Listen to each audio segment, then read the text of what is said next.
Halo sahabat Dosting, jika kita berbicara mengenai konflik antara Ukraina dan Rusia, maka akan timbul di benak kita pertanyaan tentang apa yang sebenarnya terjadi antara konflik Rusia dan Ukraina. Dan di video kali ini kita akan membahas tentang apa yang sebenarnya terjadi antara Rusia dan Ukraina. Tonton video ini sampai habis dan kamu akan menemukan jawabannya, karena jawabannya ada pada diri kamu sendiri tentang bagaimana kamu menentukan sikap dan cara pandang kamu terhadap media-media dan informasi yang beredar. Jika kamu adalah tipe orang yang mempercayai semua sumber berita dari Amerika tentang informasi-informasi yang disebarkan oleh media Amerika, maka kamu akan beranggapan bahwa Rusia akan menyerang Ukraina.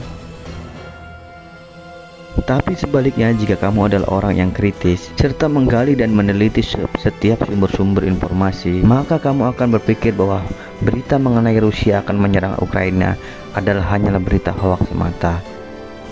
Dan sekarang mari kita perhatikan baik-baik 4 hal yang sudah saya rangkum berikut ini.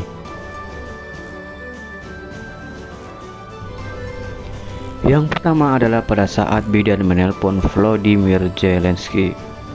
Presiden Amerika Joe Biden menelpon Volodymyr Zelensky dan mengingatkan kepada Ukraina bahwa Rusia akan menyerang Ukraina dalam waktu 3 bulan ke depan.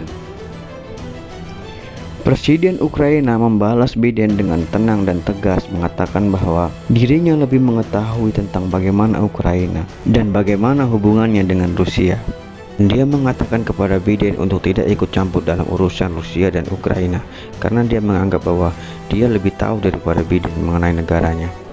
Dan pembicaraan kedua presiden ini pun berakhir dengan kikuk, seperti yang diceritakan oleh para pejabat Ukraina kepada media-media pada saat itu, bahwa pembicaraan kedua presiden tersebut berhasil dengan did not go well.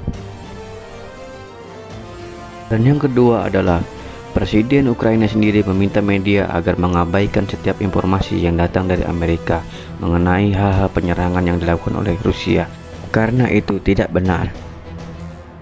Yang ketiga adalah Kremlin dengan jelas dan pasti mengatakan bahwa dirinya tidak memiliki rencana untuk menyerang Ukraina dengan cara militer atau apapun. Vladimir Putin bukanlah orang bodoh yang menginginkan perang dengan memakan banyak biaya. Dia memiliki strategi militer dengan membiarkan Ukraina sebagai buffer zone antara CSTO dan NATO, karena itu lebih strategis dan menguntungkan. Dan yang keempat adalah, apakah benar Ukraina ingin menjadi anggota NATO seperti yang diberitakan oleh media-media Amerika?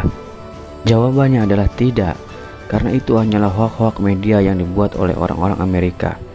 Karena sebenarnya NATO dan AS sendirilah yang ingin menggandeng Ukraina itu sendiri. Sedangkan bagi Ukraina, berpihak netral adalah pilihan yang tepat untuk kepentingan nasional negaranya. Perhatikan peta ini, dan ini adalah peta negara Ukraina. Dan bagian yang berwarna ini adalah peta masyarakat Ukraina yang pro terhadap Rusia. Di bagian berwarna tersebut adalah basis di mana masyarakat Ukraina keturunan Rusia. Bahkan mereka masih menggunakan bahasa Rusia untuk sehari-hari.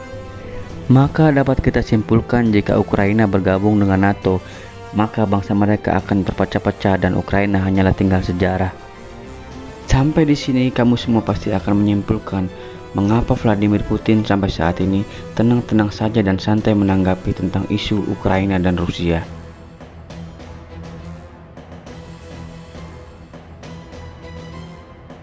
Jawabannya ada pada diri kalian sendiri.